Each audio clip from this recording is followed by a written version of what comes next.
Alrighty. Well, our first harmonization assignment is on page 177. April showers. Okay, now there is one very important thing I need you to realize when doing harmonizations for this course. If you are doing them correctly in 217, you'll remember that we only have a single note baseline in the left hand, with the occasional tenor part snuck in there, but mostly just one line. The melody and the chords will be in the right hand. So don't forget that. The melody and the chords will be in the right hand. The melody must be on top of the chords. So that leaves us a few options to fill some things in. But if that seems confusing or overwhelming, just keep watching this video and keep rewinding it and watching it over as much as you need to afterwards. That's the advantage to these videos here, is you can't rewind me in class, but you can rewind me here. Okay, that was dumb. So let's get going. First things first, open up to page 177 and take a look at this.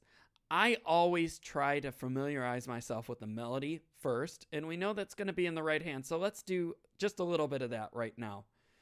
If you see here, I'm just going to get used to the melody. A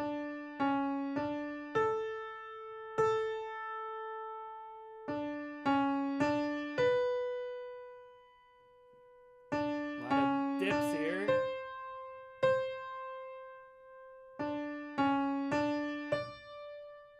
So I'm going to stop right there, and I'm just going to show you, you got a lot of this. Okay, so it goes to the A, and now let's go a little higher to the B, and then, whoops, to the C, and then to the D. And it might seem a little weird, dumb, or redundant that I'm mentioning that, but I just wanted to point out that there's a pattern. You can, and then a different note, and then a different note, and so forth. So you got that whole beginning figured out there. I'm going to stop there with the melody and go to the left hand. Now, the left hand part is simple to figure out because it's just whatever the chords dictate. So we have an A minor 7 right away. There's our A, next measure D7, so next measure G major 7, A minor. Oh wow, that sequence seems familiar. We just repeated it. Okay. Oh, but now, and that's where our stopping point was. Okay, so the next step, get both of those parts fluid. Don't worry about the chords yet. Just get both of those parts fluid and see if you could piece them together. And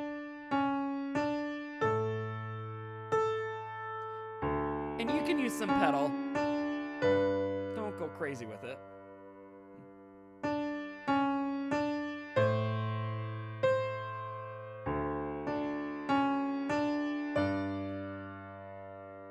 And do that as much as you have to. I mean, if you're at a point where oh no, where do I go next? Oh no, oh no, oh no, oh no. You know, that's okay to start out with. But if you're at that point, you're not fluid. Just keep that in mind. You have to keep working at it. It's not going to just come together like magic, especially when we got to add in the chords. Okay? So keep working at that. Get it fluid as you can. And then when you put the chords together, it's going to be rough, but at least you're one step closer, right? Okay. So chords.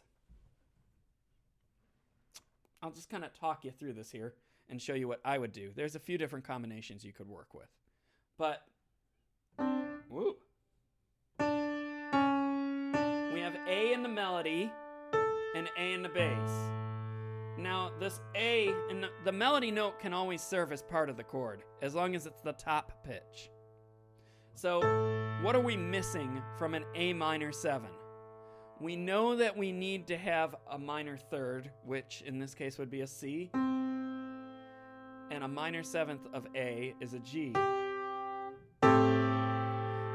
The fifth is an E. You don't need that all the time. You can most of the time leave out the fifth of the third, or you could play it. Okay, it sounds nicer with the fifth, but that's another component that you don't need. Okay, but so I'm gonna leave it out for now.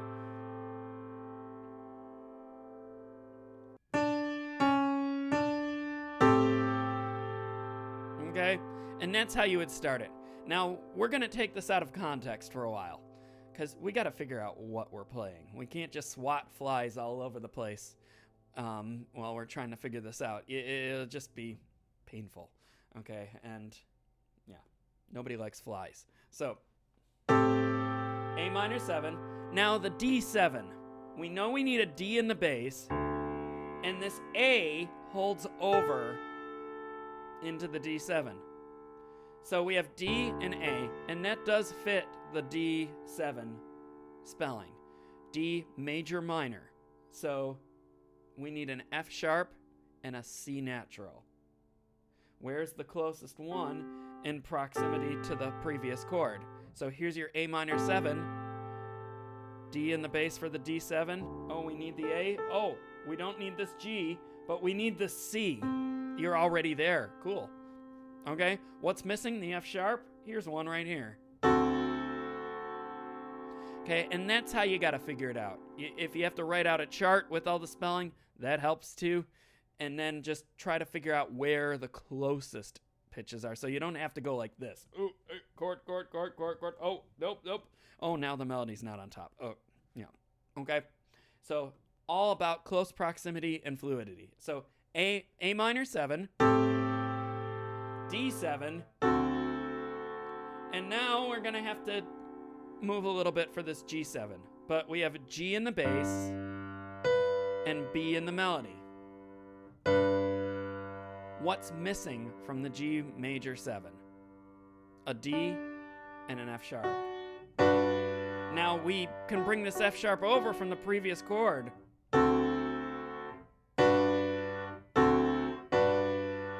See how that works? And everything else is just stepwise. You won't get so lucky with other pieces, but this is the perfect piece to start learning this process or just reviewing this process with, because it's got all the easier moves to it. Okay, let's review. A minor 7, D7, G major 7. Now you must get that back and forth fluidly without the melody. So place the next chord. Look at the page, look at the keys, look at the page, look at the keys as you need to. Get it all set up and then go back. Place it quicker. Play it. Next one. Look at the page, look at the keys, look at the page, look at the keys. Place it, and when you're ready. And then go back. See if you could place it quicker. But if you're playing them with an extreme amount of pause between, then they're not fluid yet, okay? And again, first lesson, first session, that's okay.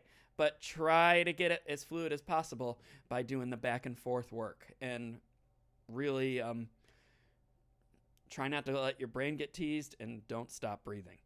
Trust me. Okay, so if you can get that much, you're in a great place. Let's do the next line, and then I'll set you to go by yourselves. So, A minor 7, this is measure 5, and a C, what's missing? Well, we spelled it before, it's just a different version up here, so. Now, for this D7, I would, D in the bass, we need this C natural. I would just go up here to the F sharp and the A. And then we're going to have to do a little hand jumping, but let's set the bass first. We need this note, but with a thumb, so that we can play the rest. You see how that goes. And now I know I'm giving you a lot of spelling answers, but you're all sophomores in music school. You should know how to spell that anyway. And I'm not going to give you any more right now. So, okay. Get used to the back and forth. Get it fluid. Okay. Place it. And then play it. Place it.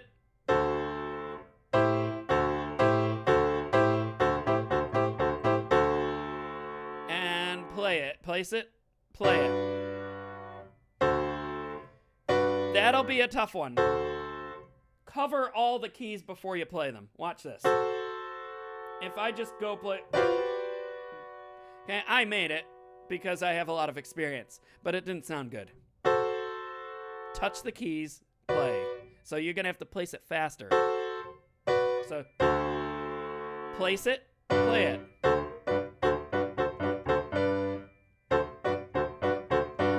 Now, believe it or not, I was touching all those keys before I played them that fast. You don't have to do that, but so that it just, but again, you don't want to be swatting flies.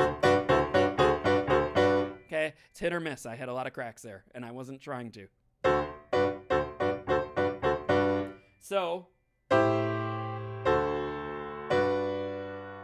go back.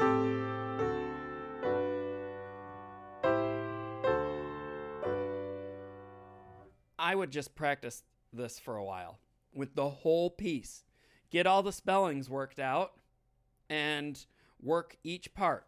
Work the bass, work the melody separate, and then work the bass and melody together. Get it fluid.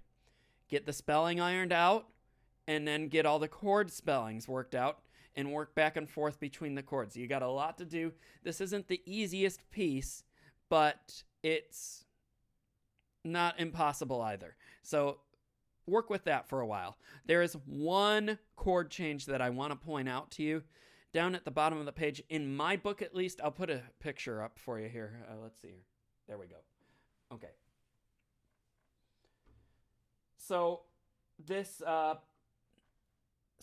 third last measure, B7 flat 5. That is a big misprint.